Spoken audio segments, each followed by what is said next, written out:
गुमला में आयोजित सांस्कृतिक यात्रा समागम में राष्ट्रपति द्रौपदी मुर्मू आदिवासियों को खुद को बदलने का प्रयास करने का मंत्र दिया है। 3 राज्यों के शंख नदी के संगम पर आयोजित किया गया कार्यक्रम स्थल पर लोगों से बात की हमारे सहयोगी शाहनवाज ने। गुमला के रायडीह मैदान में भारत की राष्ट्रपति द्रौपदी मुर्मू ने एक सभा को संबोधित किया है। ये कार्यक्रम दरअसल एक जन सांस्कृतिक चेतना का कार्यक्रम था और यहाँ पर एक यूनिवर्सिटी बनाने की योजना बाबा कार्तिक उरांव ने ही सोची थी 1981 के आसपास। इसका भी जिक्र हुआ इस कार्यक्रम में।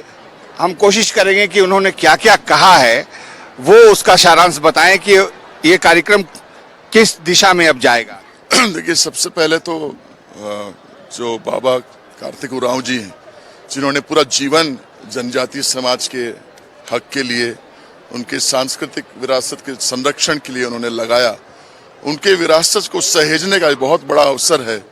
और सबसे बड़ी बात है कि राष्ट्रपति महोदया स्वयं यहाँ पर आकर इतना सकारात्मक संदेश उन्होंने दिया कि एक विश्वविद्यालय यहाँ बनेगा बाबा पंखराज जी के नाम से, और जनजाति हमारे युवाओं को शिक्षा और सभी वो अवसर दिया जाएगा जिससे हमारे क्षेत्र के जनजाति युवा हमारे भारत का, नए भारत का प्रतिनिधित्व कर सके। महामहिम ने जो कुछ कहा है उससे जो एक पुराना सपना था आदिवासी समाज को एक विश्वविद्यालय देने का, उसमें क्या मदद मिली?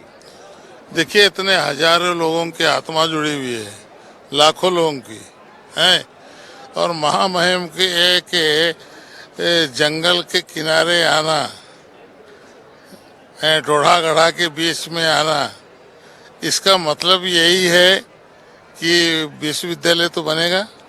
इसकी बुनियाद पड़ गई है। हाँ, बुनियाद पड़ गई, शुरुआत हो गया, बात हो गई। किस तरह का मॉडर्न आदिवासी विश्वविद्यालय होगा? देखिए, ये रूपरेखा पहले से ही बाबा पंखराज कार्तिक उरांव जी का तैयार है। ये इसी का निर्माण भी इनके ये पे आपको पूरा एशिया में उनके जैसा दूसरा कोई ये नहीं था, और एचईसी उदाहरण है। तो वो एक उनका जो खाका है वो तैयार था, और उसी को आगे बढ़ाने के लिए निरंतर उनकी मृत्यु के बाद 1981 के बाद निरंतर ये चलते रहा है। तो एक बहुत बड़ा ऐतिहासिक दिन है।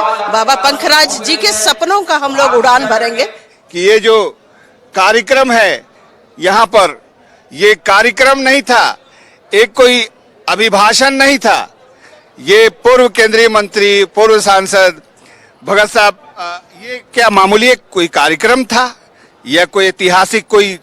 जो बाबा कार्तिक उरांव जी ने अपने संसदीय कालखंड में इस जगह के बारे में उन्होंने जो परिकल्पना की थी, उनके मन में जो एक चिंतन था कि छत्तीसगढ़ और झारखंड के इस सीमावर्ती, इस केंद्र बिंदु पर, जहां पर तीनों प्रदेश का एक तरह से ये संगम है, त्रिवेणी है, इस शंख नदी के तट पर एक विश्वविख्यात, विश्व स्तरीय एक जनजाति विश्वविद्यालय यहाँ पर पुनर्स्थापित हो, इसकी कल्पना उन्होंने की थी।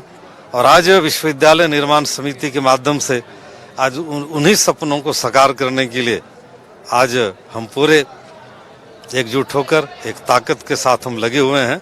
इतिहास को रचने के समान एक कार्य कर गई है। शंख नदी के किनारे निकट भविष्य में जनजातीय आदिवासी विश्वविद्यालय का निर्माण होगा और एक नए युग की शुरुआत होगी। कैमरामैन नवल के साथ में शाहनवाज अख्तर, न्यूज़ 11 भारत, गुमला।